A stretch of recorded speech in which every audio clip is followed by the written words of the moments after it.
Assalamualaikum warahmatullahi wabarakatuh. Perkenalkan, nama saya Dian Pertiwi Rasmi. Hari ini saya akan menyajikan atau mempresentasikan dua buah materi yang berjudul pemecahan masalah kreativitas serta pengambilan keputusan dan penalaran. Langsung saja yuk. Gambaran umum mengenai materi yang pertama, yaitu pemecahan masalah dan kreativitas itu dibagi menjadi 3 poin. Yang pertama, siklus pemecahan masalah. Yang kedua, jenis masalah yang terbagi menjadi 2, yaitu masalah terstruktur dengan baik dan masalah yang tidak terstruktur dan peran wawasan untuk menanggapi suatu masalah. Dan yang ketiga, kreativitas. Langsung saja, kita lihat bagaimana siklus pemecahan masalah. Penyelesaian masalah yaitu proses mengatasi hambatan untuk menjawab sebuah pertanyaan atau untuk mencapai suatu tujuan. Siklus pemecahan masalah dibagi menjadi beberapa bagian. Bagian yang pertama yaitu tahap mengidentifikasi suatu masalah. Kita harus menyadari bahwa kita memiliki tujuan atau solusi yang kita pikirkan yang tidak berhasil. Sehingga kita harus memikirkan bagaimana mengidentifikasi masalah tersebut agar memiliki solusi yang dapat menjawab suatu masalah tersebut. Kemudian yang kedua, mendefinisikan dan representasi masalah. Pada tahap ini, kita harus mendefinisikan dan merepresentasikan bagaimana masalah ini sehingga kita mampu memahami bagaimana solusi dalam penyelesaian suatu masalah tersebut. Kemudian yang ketiga yaitu perumusan strategi. Dalam tahap yang ini, kita harus merencanakan bagaimana strategi memecahkan suatu masalah yang mungkin saja nanti akan terjadi. Nah, bagaimana strateginya? Ada 4 yang harus kita lakukan, yaitu melakukan analisis, mensintesis, melakukan pemikiran divergen, sampai ke pemikiran konvergen. Selanjutnya, kita akan melihat bagaimana organisasi di informasi. Nah, kita harus mengatur bagaimana informasi yang tersedia dengan cara yang memungkinkan supaya kita mampu menerapkan strategi-strategi yang tepat. Kemudian kita mengatur informasi secara strategis, menemukan representasi yang paling tepat untuk menyelesaikan suatu masalah. Yang kelima, alokasi sumber daya. Nah, di mana kita mengetahui sumber daya yang kita miliki jelas terbatas. Salah satunya yaitu sumber daya waktu, uang, peralatan, jiwa. Nah, kita harus memutuskan dalam menyelesaikan suatu permasalahan, mana sumber daya yang harus kita gunakan tepat sasaran. Selanjutnya, pemantauan. Pemantauan ini adalah proses pemecahan masalah, di mana kita perlu dipantau untuk memastikan bahwa kita semakin dekat dengan tujuan dari penyelesaian suatu masalah tersebut. Kemudian kita perlu menilai kembali apa yang kita lakukan sehingga dapat mengkompensasi bahwa terjadinya kekurangan-kekurangan dalam penyelesaian suatu masalah. Tahap yang berikutnya yaitu evaluasi, di mana pada tahap ini kita perlu mengevaluasi solusi yang telah kita lakukan. Kemudian kita mampu menganalisis bagaimana masalah yang kita kenali, kemudian kita mendefinisikan ulang, kemudian menentukan strategi-strategi yang ternyata lebih tepat untuk digunakan dalam menyelesaikan suatu masalah tersebut. Kita lanjut masuk ke materi yang kedua, yaitu jenis masalah. Jadi seperti di awal tadi saya sampaikan, jenis masalah ada 2. Yang pertama yaitu masalah yang terstruktur dengan baik. Masalah yang memiliki jalur yang jelas dan juga solusi yang jelas. Nah, masalah ini memiliki simulasi komputer dari masalah yang didefinisikan sebagai ruang masalah dan algoritma.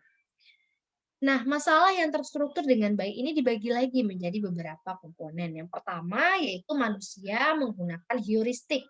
Nah, strategi informal, intuitif, spekulatif yang terkadang mengarah pada solusi yang efektif dan terkadang tidak. Jika kita menyimpan dalam memori jangka panjang kita beberapa heuristik sederhana yang dapat kita terapkan untuk berbagai masalah. Kita dapat mengurangi beban memori kerja berkapasitas terbatas. Kemudian heuristik ini pun memiliki langkah-langkah dalam melakukan penyelesaiannya, yaitu yang pertama kita harus melakukan analisis tujuan akhir. Nah, analisis masalah dengan melihat akhir dari apa yang mau kita kerjakan. Dan kemudian mencoba untuk mengurangi jarak antara posisi saat ini dan di ruang masalah sampai ke tujuan akhir dari masalah tersebut. Yang kedua, yaitu bekerjalah mulai dari depan, di mana kita harus menyelesaikan permasalahan tersebut dimulai dari awal hingga ke bagian akhir. Nah, yang ketiga, bisa bekerja dengan cara bekerja mundur. di mana kita bisa melakukan pemecahan masalah mulai dari akhir sampai ke tahap yang berada di awal. Nah, yang keempat, hasilkan dan uji. Di mana pemecahan masalah membuat daftar cara bagaimana kita melakukan tindakan-tindakan alternatif. Kita harus secara sistematis dan kemudian memperhatikan apakah setiap tindakan kita akan berhasil nantinya. Kemudian poin yang B yaitu masalah isomorfik. Dua masalah yang bersifat isomorfik jika struktur formalnya sama dan hanya isinya saja yang berbeda. Yang kedua, misalnya permainan yang melibatkan penyusunan kata dan huruf yang campur aduk atau diacak. Itu salah satu bentuk dari masalah isomorfik. Yang ketiga yaitu masalah representasi masalah, di mana penentu utama dari kemudahan relatif dalam memecahkan masalah adalah bagaimana masalah tersebut disajikan sehingga kita mampu memahami bagaimana masalah tersebut dijawab.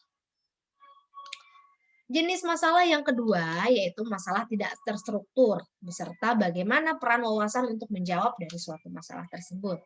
Tidak ada jalur atau solusi yang jelas terhadap masalah yang tidak terstruktur ini.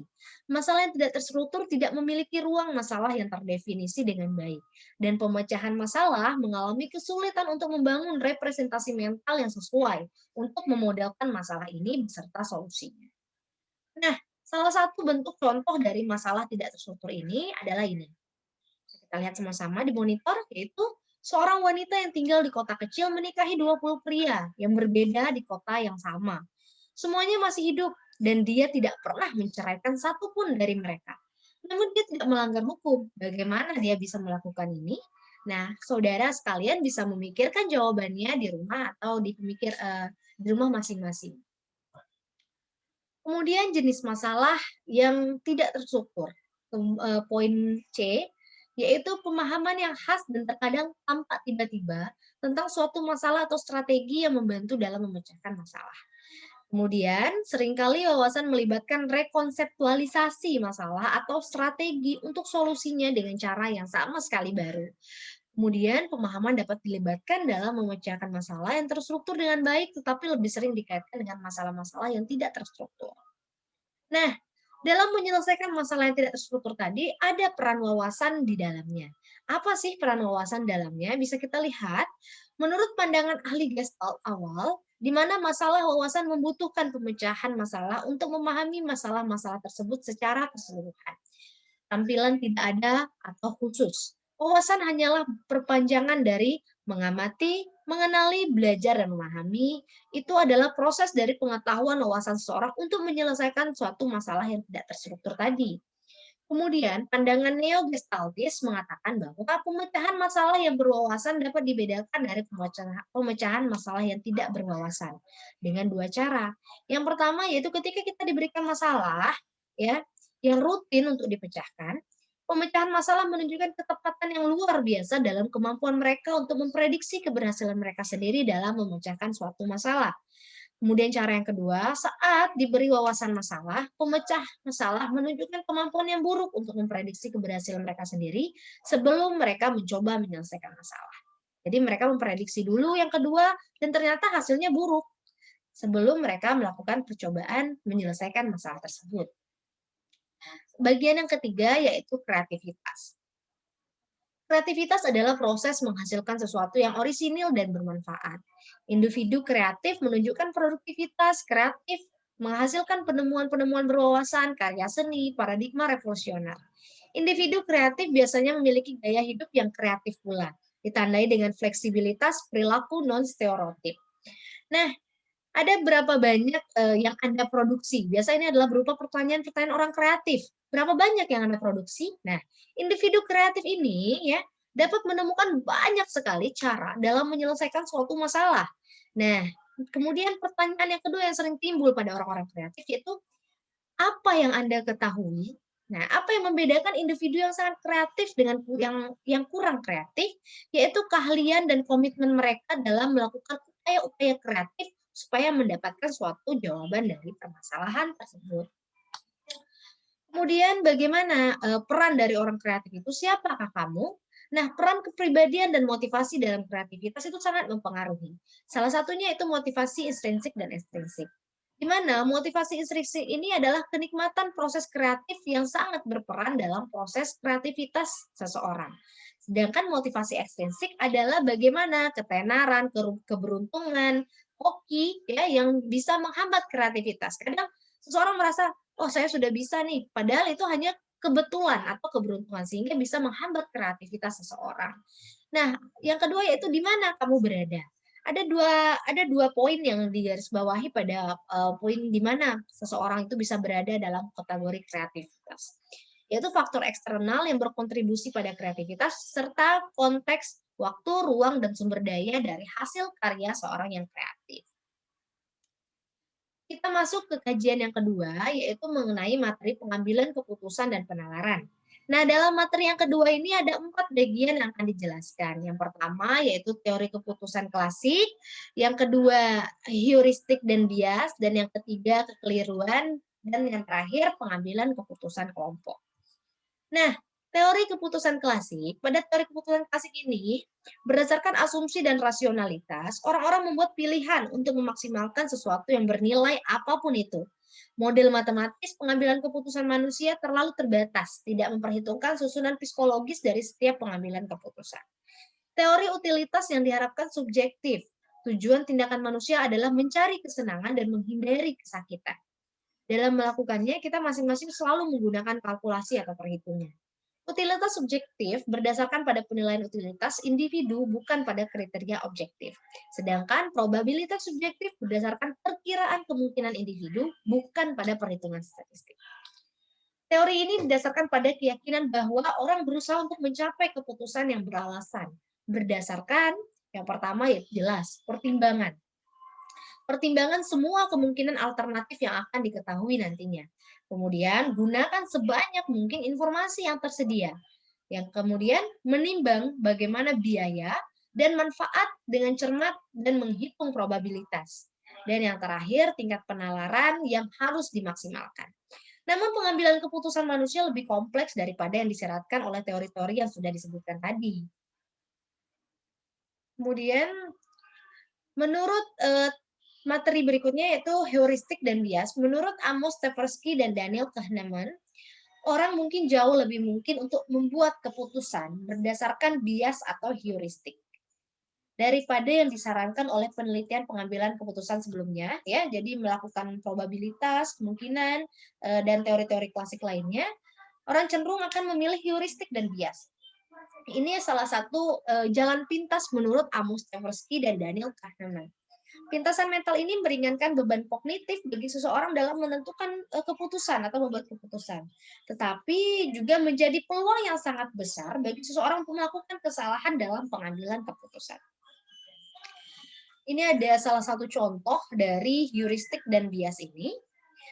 Semua keluarga yang memiliki tepat 6 anak di kota tertentu disurvei. Ada 72 keluarga. Urutannya persis kelahiran anak laki-laki dan perempuan adalah sebagai berikut. G untuk perempuan dan B untuk laki-laki. G, B, G, B, B, G. Nah, kira-kira bagaimana perkiraan saudara tentang jumlah keluarga yang disurvei dengan urutan kelahiran persis B, G, B, B, B, dan B? Silakan saudara jawab masing-masing.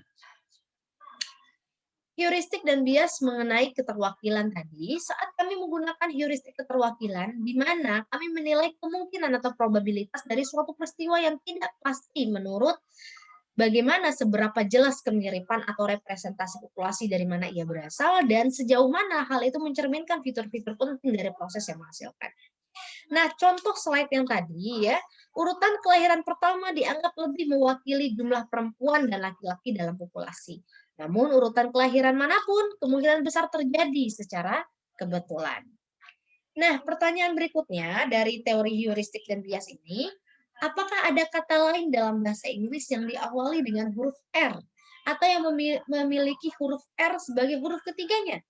Silakan saudara pikirkan dan jawab di rumah masing-masing. Kemudian ada pertanyaan berikutnya, yaitu hitung di kepala Anda jawaban untuk 2 masalah begini. Ada 8 kali 7 kali 6 kali 5 kali 4 kali 3 kali 2 dan kali 1. Begitu juga sebaliknya.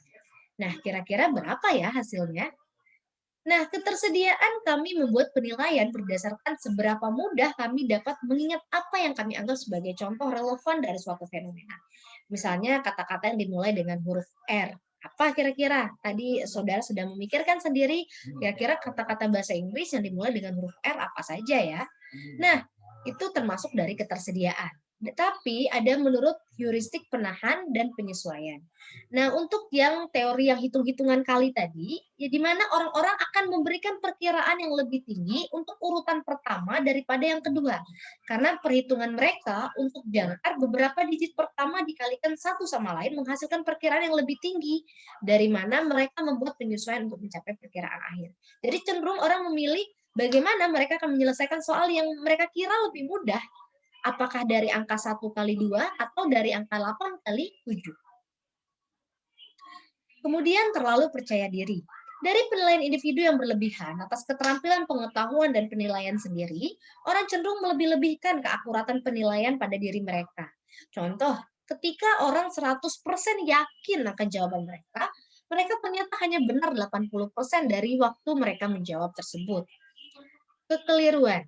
Kita masuk ke materi berikut, yaitu kekeliruan. Di sini ada satu penelitian atau pendeskripsian di dalam buku, di mana dia membahas mengenai kasus penjudian. Nah, kekeliruan dalam proses orang melakukan judi, biasanya di sini, kekeliruan adalah keyakinan yang salah bahwa kemungkinan peristiwa acak tertentu seperti menang atau kalah dalam permainan kebetulan dipengaruhi oleh peristiwa acak sebelumnya. Misalnya, seorang penjudi yang kehilangan 5 taruhan berturut-turut mungkin percaya bahwa kemenangan kemungkinan besar akan datang pada kali ke-6 dari yang dia taruhkan. Dia merasa seperti itu untuk dia yakin bahwa dia akan menang. Nah, sebenarnya itu bisa saja menjadi peluang yang salah ya atau taruhan yang salah karena kemungkinan seseorang untuk menang dan kalah itu biasanya berimbang.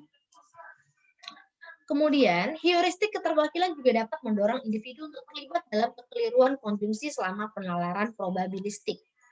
Tversky dan Kahneman bertanya kepada beberapa mahasiswanya. Dia bertanya, berapa persentase pria yang disurvei yang pernah mengalami satu atau lebih serangan jantung? Yang kedua, pertanyaan kedua, yaitu berapa persentase pria yang disurvei berusia di atas 55 tahun dan pernah mengalami serangan jantung lebih dari 1 kali atau 1 kali? Perkiraan rata-rata jawaban dari mahasiswanya itu yaitu 18% untuk yang pertama dan 30% untuk yang terakhir. Faktanya, 65% responden memberikan perkiraan yang lebih tinggi untuk yang terakhir. Yang jelas merupakan bagian dari yang pertama. Namun orang tidak selalu melakukan kesalahan konjungsi. Hanya 25% responden yang memberikan perkiraan yang lebih tinggi untuk pertanyaan terakhir daripada pertanyaan sebelumnya. Ketika pertanyaan yang diulang sebagai frekuensi dan bukan presentasi, misalnya nih, berapa banyak dari 1.000 pria yang disurvei mengalami satu atau lebih serangan jantung? Nah, maka seorang bisa menyimpulkan kira-kira berapa dari 1.000. Nah, cara informasi statistik disajikan mempengaruhi bagaimana kemungkinan seseorang bisa menarik kesimpulan dengan benar. Kekeliruan menurut Sankos, di mana kesalahan dalam penilaian cukup umum terjadi pada orang-orang memiliki pemikiran falasi Sankos. Di sini, Dupi tahun 1998 dan teman-teman memberikan penelitian kepada beberapa orang. Di sini dia menjelaskan ketika seorang membeli mobil yang mobil katakan bukan mobil baru, seseorang harus mengeluarkan uang untuk memperbaiki dan servis ribuan dolar untuk memperbaiki mobil tersebut apabila mengalami kerusakan. Ini salah satu bentuk dari falasi Sankos. Padahal uang yang dijadikan beribu-ribu dolar tadi untuk memperbaiki mobil yang rusak lebih baik digunakan untuk membeli mobil baru yang jelas nantinya tidak akan mengeluarkan uang servis di awal pembelian. Nah, kamu pikir tentang berapa banyak uang yang telah Anda keluarkan untuk perbaikan menjadikan suatu alasan. Nah, ini juga menjadi bentuk dari bagaimana kesalahan yang dilakukan oleh orang-orang dalam menentukan atau menjawab suatu permasalahan-permasalahan yang dihadapi seseorang tersebut. Nah, pengambilan keputusan kelompok materi yang terakhir dari materi kedua, yaitu kelompok membentuk keputusan secara berbeda dari individu. Seringkali ada manfaatnya membuat keputusan dalam kelompok, namun beberapa fenomena yang disebut dengan grouping dapat terjadi secara serius yang merusak kualitas dari keputusan tersebut. Manfaat dari keputusan grouping tadi, yang pertama yaitu bekerja sebagai kelompok dapat meningkatkan efektivitas pengambilan keputusan. Seperti halnya dapat meningkatkan efektivitas dari pemecahan suatu masalah. Banyak perusahaan menggabungkan individu menjadi beberapa tim untuk meningkatkan pengambilan keputusan dengan membentuk tim pengambilan keputusan. Kelompok mendapatkan keuntungan dari keahlian masing-masing anggota karena ada berbeda-beda sumber daya manusia yang ada di dalam setiap kelompok. Manfaat lain dari pengambilan keputusan kelompok ini adalah peningkatan memori kelompok atas ingatan individu. Tetapi grouping ini juga memiliki kerugian, ya, di mana yang pertama yaitu kelompok yang terisolasi, kohesif dan homogen diberdayakan untuk membuat keputusan. Kedua, tidak ada kepemimpinan yang objektif dan tidak memihak di dalam ataupun di luar kelompok. Yang ketiga, tingkat stres yang tinggi mempengaruhi proses pengambilan keputusan kelompok. Penyebab lain dari grouping adalah kecemasan. Dan yang terakhir yaitu kecemasan cenderung tidak mengeksplorasi pilihan baru dan kemungkinan besar akan mencoba untuk menghindari konflik-konflik lebih lanjut. Tapi apa sih sebenarnya grouping itu? Nah, Janis menjelaskan bahwa ada 6 gejala dari grouping. Yang pertama, pikiran tertutup, yaitu kelompok tidak terbuka untuk ide-ide alternatif. Kedua, rasionalisasi kelompok berusaha keras untuk membenarkan proses dan produk dari pengambilan keputusannya. Mendistorsi realitas jika perlu untuk menjadi persuasif. Nah, yang C yaitu memadamkan perbedaan pendapat. Mereka yang tidak setuju dengan kelompok akan diabaikan, dikritik, dan bahkan dikucilkan. Yang D, pembentukan pengawalan untuk grup, satu orang menunjukkan dirinya sendiri menjaga norma kelompok untuk memastikan bahwa orang-orang tetap sejalan dalam menyelesaikan masalah tersebut. Yang E, merasa kebal, kelompok percaya bahwa itu harus benar, mengingat kecerdasan, kehadiran anggotanya, dan informasi yang tersedia bagi mereka. Kemudian, merasa sepakat. Anggota percaya bahwa setiap orang dengan suara bulat membagikan opininya diekspresikan oleh grup. Kemudian, pengambilan keputusan kelompok penangkal untuk grouping, yaitu Janis telah meresepkan beberapa penawar untuk grouping. Misalnya, pemimpin kelompok harus mendorong kritik yang membangun, tidak memihak, dan memastikan bahwa anggota mencari masukan dari orang di luar kelompok. Kelompok tersebut juga harus membentuk subkelompok yang bertemu secara terpisah untuk mempertimbangkan solusi alternatif untuk satu masalah. Penting bahwa pemimpin mengambil tanggung jawab untuk mencegah kesesuaian palsu dengan norma kelompok. Nah, pada tahun 1997 ada beberapa contoh dari bagaimana pengambilan keputusan kelompok yang salah. Salah satunya itu sekte Gate di California melakukan bunuh diri massal dengan harapan bertemu dengan makhluk luar angkasa di sebuah pesawat ruang angkasa yang mengikuti komet Hale-Bopp. Meskipun bunuh diri kelompok ini adalah contoh mencolok dari kesesuaian dengan norma kelompok yang merusak, peristiwa serupa juga terjadi sepanjang sejarah manusia, seperti bunuh diri lebih dari 900 anggota pemuja agama di Johnstone, Guyana pada tahun 1978. Dan banyak kasus-kasus lainnya dalam pengambilan keputusan kelompok yang salah.